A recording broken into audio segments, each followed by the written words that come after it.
ब्रेकनंतर बुलेटिनमध्ये आपल्या सगळ्यांचं पुन्हा एकदा स्वागत। काही महत्त्वाच्या बातम्यांचे सविस्तर आणि वेगवान अपडेट्स। पंढरपूरच्या तुळशी वृंदावना शेजारी असणाऱ्या यमाई तलावातील शेकडो माशांचा मृत्यू, त्यामुळे परिसरात मोठ्या प्रमाणात दुर्गंधी। या माशांच्या मृत्यूचं कारण मात्र अस्पष्ट।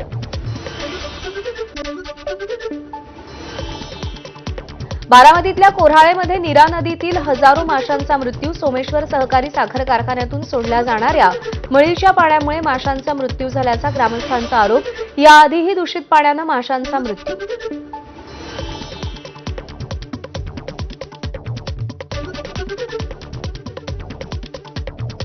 यामध्ये कारखान्याचं मळीचं पाणी आल्यामुळे माशांची मरण्याचं पण हजारो मासे या ठिकाणी मृत्यू झाले आणि हेच पाणी जनावरांना पिण्यासाठी वापरलं जातं। तेव्हा गाभणी गुरं हे मृत्युमुखी पाण्याचं प्रमाण सुद्धा वाढत जाते। यासाठी चांगलं पाणी सोडावं कॅनलमधून आणि हे खराब पाणी निघून जाईल याची व्यवस्था करायची।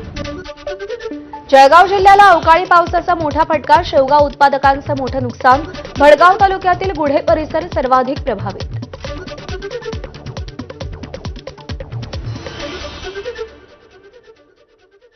माझ्याकडे 2 एकर शेवगा शेती आहे। त्या शेवगा शेतीमध्ये या 2 दिवसामध्ये जोरदार वादळामुळे झाडाच्या पूर्ण फांद्या तुटून खाली पडल्या आहेत। त्याचबरोबर ज्वारी, बाजरी, गहू, केळी, गावरान आंबा इत्यादी पिकांना मोठा या परिसरामध्ये फटका बसलेला आहे। तरी शासनाने याची दखल घ्यावी अशी आमची विनंती आहे। धुळे जिल्ह्यात अवकाळी पावसानं शेतकऱ्यांचा कंबरडा मोडलाय। अवकाळीचा फटका लिंबाच्या पिकांनाही बसलाय। ऐन उन्हाळ्याच्या तोंडावर बाजारात लिंबाला मोठ्या प्रमाणावर मागणी असताना अचानक आलेल्या अवकाळी पावसामुळे लिंबू बागांचं मोठं नुकसान झालंय। त्यामुळे शेतकऱ्याला मोठा आर्थिक फटका बसलाय। गारपीटमुळे वारा वादळ होती, त्याच्यामुळे या फळ पिकाचं खूप मोठ्या प्रमाणात नुकसान झालं आहे।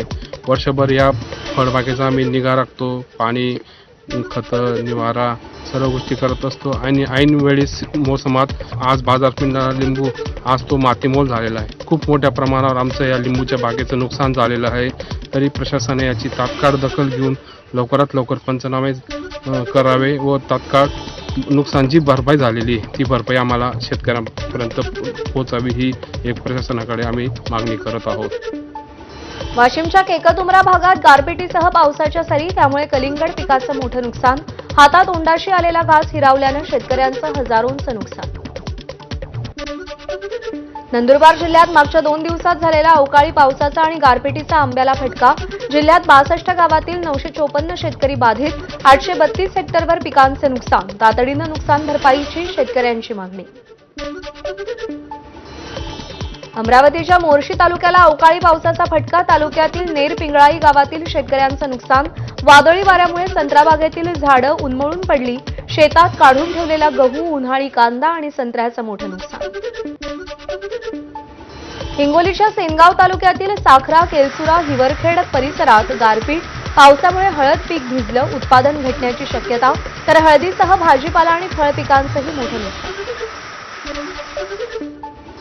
बीड जिल्ह्याला अवकाळी पावसानं झोडपलं। जिल्ह्यातील बीड, गेवराई, धारूर, वडवणी आणि आष्टी तालुक्याला तडाखा। ज्वारी, उन्हाळी बाजरी, गहू, हरभरा आणि फळबागांचं नुकसान झालंय। 237 हेक्टरवर असलेल्या पिकांना पावसाचा फटका। सांगलीच्या जत तालुक्यातील अनेक गावांना अवकाळी पावसाचा फटका। आमदार गोपीचंद पडळकरांकडून नुकसानाची पाहणी। मका, कांद्याचं नुकसान। आंबा आणि डाळिंबाच्या फुलांची गळती झाल्यानं बागायतदारांचंही मोठं नुकसान। बीडमध्ये अवकाळी पावसात कोसळलेल्या सिग्नल प्रकरणात संबंधित कंत्राटदारावर गुन्हा दाखल। नगरनाका परिसरात 13 कोटी रुपये खर्चून उभारलेला सिग्नल खांब अवकाळी पावसामुळे कोसळला। पुण्यातील मेसर्स जीपी टोनिक्स सिस्टीमचे पांडुरंग वाळुंज यांच्यावर गुन्हा। वादळी वाऱ्यासह पावसाचा लग्न मंडपांना फटका। लग्न समारंभाच्या दिवसात ग्रामीण भागात शेतशिवारात असलेले मंडप कोसळले। कौलारू घरांचीही पडझड, शेती पिकांनाही फटका। वादळी वाऱ्यामुळे यवतमाळ जिल्ह्यातील 2 महिला शेतकऱ्यांचा मृत्यू। पुसद तालुक्यातील वीज पडून आणि मारेगाव तालुक्यात अंगावर झाड पडून मृत्यू। अकोला जिल्ह्यातल्या अनेक भागांमध्ये जोरदार वाऱ्यासह अवकाळी पाऊस, शेतीसह घरांचं मोठं नुकसान. बार्शी टाकळी तालुक्याच्या सारकिन्ही गावातील 2 ते 3 घरांवरचे पत्रे वाऱ्यामुळे उडाले. काही घरांवरती झाड पडल्यानं घरांचंही नुकसान. भंडाऱ्यात विजांच्या कडकडाटासह अवकाळी पावसाच्या सरी. मागच्या 2 दिवसात पडलेल्या पावसानं जिल्ह्यातील मका, भाजीपाला आणि आंबा उत्पादक शेतकरी अडचणीत. परभणीच्या गंगाखेडमध्ये विजेचा लपंडाव. शहरातील विविध रोहित्रांमध्ये वारंवार बिघाड होत असल्यानं वीज पुरवठा खंडित. उकाड्यानं नागरिक त्रस्त. वीज पुरवठा सुरळीत करण्याची नागरिकांची विनंती. कोल्हापूरच्या गडहिंग्लज तालुक्यातील औरनाळ्यात बैलगाडा शर्यतीत अपघात. बैलगाड्यांच्या पुढे असलेल्या दुचाकींवर बैलगाडी गेल्यानं अपघातात 3 जखमी. संपूर्ण अपघाताचा व्हिडिओ समोर. चिपळूणमध्ये सुकाई देवीच्या जत्रेत पालखी भेटीचा सोहळा. पंचक्रोशीतील ग्रामदेवतांच्या पालख्या पारंपरिक वाद्याच्या तालावर नाचवत आणून जत्रा असलेल्या मंदिरासमोर पालखी भेटीचा सोहळा साजरा होतो. त्यासाठी पंचक्रोशीतील गावकऱ्यांची मोठी गर्दी. मुंबईतील 113 वर्ष जुना एल्फिन्स्टन ब्रिज इतिहास जमा होणार. आज मध्यरात्री पुलाचं अंतिम पाडकाम. मध्य रेल्वेवर विशेष ब्लॉक. नवीन पुलाच्या उभारणीचा मार्ग मोकळा होणार. मध्य रेल्वेवर आज रात्रकालीन ब्लॉक. ठाणे डोंबिवली फलाट विस्तार आणि प्रभादेवी उड्डाणपुलाच्या कामासाठी मध्य रेल्वेवर आज रात्री 10:30 ते रविवारी सकाळी 10 या वेळेत विशेष ब्लॉक. अनेक लोकल रद्द. एक्सप्रेस गाड्या दादरपर्यंतच धावणार. कोकणातल्या रेल्वे गाड्या आज आणि उद्या पनवेल आणि ठाण्यापर्यंतच. परळ आणि करिरोड स्थानकादरम्यान प्रभादेवी उड्डाणपुलाच्या कामानिमित्त विशेष वाहतूक ब्लॉक. ब्लॉकमुळे जनशताब्दी, तेजस आणि कोकण कन्या एक्सप्रेस पनवेल तर मंगरुळ सीएसएमटी एक्सप्रेस ठाण्यापर्यंत. ठाणे महापालिका पावसाळ्यापूर्वीच्या नालेसफाईवर यंदा 11,50,00,000 रुपये खर्च करणार. पुढच्या आठवड्यापासून नालेसफाईला सुरुवात केली जाणार असून यंदा रोबोटिक पद्धतीनं नालेसफाई केली जाईल. येणाऱ्या शैक्षणिक वर्षापासून इयत्ता 6वी पासून सीबीएसई बोर्डाच्या शाळांमध्ये विद्यार्थ्यांना 3 भाषा शिकाव्या लागतील. 3 पैकी 2 भाषा भारतीय तर तिसरी भाषा 42 भाषांपैकी 1 निवडायचा पर्याय.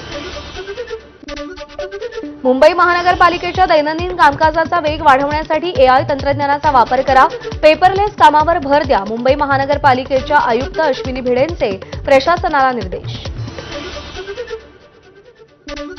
देशभरातील राष्ट्रीय महामार्गावर आता फक्त डिजिटल पेमेंट. 10 एप्रिलपासून टोल प्लाझांवर रोखीनं व्यवहार बंद. केंद्र सरकारचा निर्णय.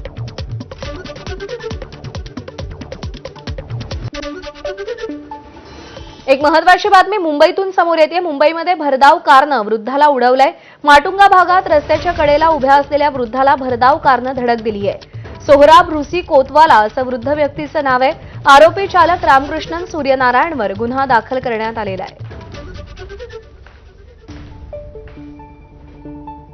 बातम्यांचा वेगवान आढावा यानंतर पुढे सुरू ठेवूया. बातमी नाशिकमधून आहे. नाशिकच्या दिंडोरीमध्ये कार विहिरीत कोसळून 9 जणांचा मृत्यू. अपघातातील मृत्यू पावलेले दिंडोरी तालुक्यातील इंदोरे गावचे रहिवासी. अपघातानंतर स्थानिक नागरिक आणि प्रशासनानं अपघातातील कार क्रेनच्या सहाय्यानं विहिरीतून बाहेर काढली.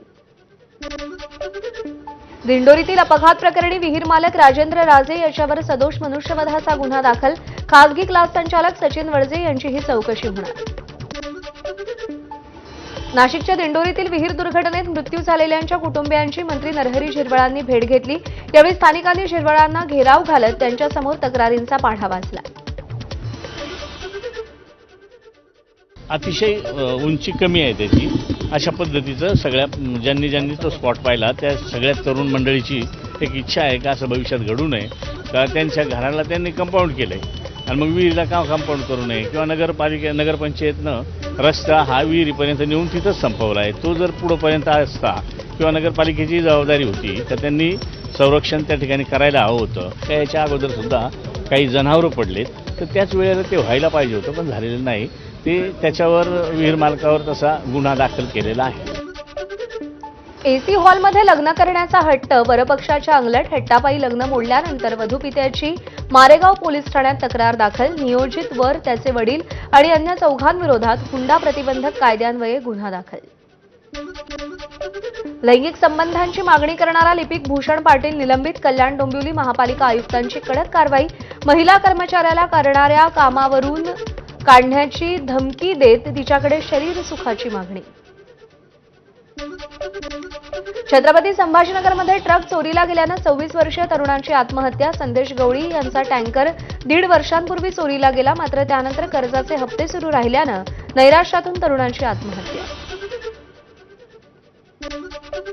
नांदेडमध्ये हाणामारी, तिघांचा मृत्यू, गँगवॉर असल्याची चर्चा. कॅनॉल रोडवरची मध्यरात्रीची घटना. घटनास्थळी फॉरेन्सिक टीमसह वरिष्ठ पोलीस अधिकारीही दाखल. नांदेडच्या नायगाव तालुक्यातील सुजले गावातील यात्रेमध्ये किरकोळ वादातून तुंबळ हाणामारी. हाणामारीचा व्हिडिओ व्हायरल. किरकोळ कारणातून 2 गट एकमेकांच्या विरोधात भिडले. पोलिसांनी मध्यस्थी करत ही हाणामारी थांबवली. धाराशिवच्या तुळजापूर तालुक्यातील गंजेवाडीमध्ये शेतकऱ्याच्या 17 शेळ्यांचा संशयास्पद मृत्यू. सोलार कंपनीच्या लोकांनी शेळ्या मारल्याचा शेतकऱ्यांचा आरोप. तर हिंस्र प्राण्यांनी हल्ला केला असल्याचा वन विभागाचा दावा.